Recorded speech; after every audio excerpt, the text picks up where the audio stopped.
umunsi nigeze kujya kuri WhatsApp business.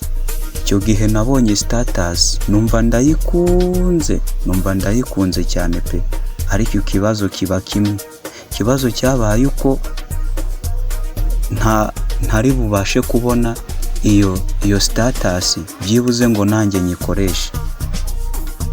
Icyo kintu rero cyanteye guhiga uburyo bwose najya nkoresha WhatsApp business, status zose mbonyeho na kumva nzikunze nkahita downloadinga nkazibika muri telefone yanjye anytime, igihe cyose nazikenera nkongera nkazikoresha.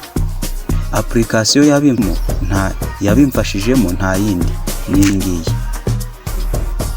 Naraje nsacinga application yitwa iyi ngiyi mureba hano. Naraje nsacinga application yitwa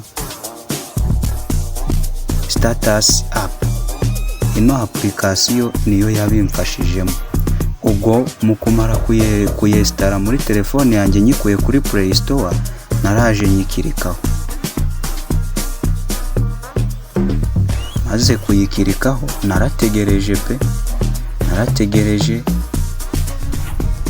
Hari igihe uzasanga ikweretse ama ads, aya ma ads tuzaza tuyakorozinga.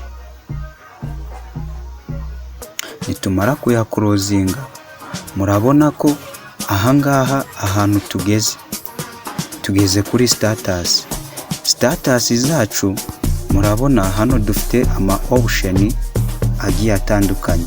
Dufite business, WhatsApp business. After WhatsApp business dufite GB status. Twe rero turi gukoresha WhatsApp business, so nta kindi kintu uraza gukora, urahituza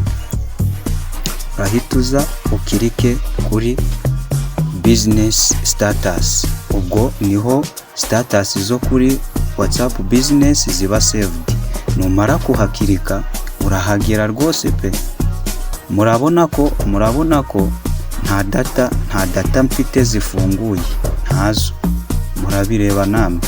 Noneho ikintu uraza gukora, urugero mbonye ino status, iyi status iranshimishije.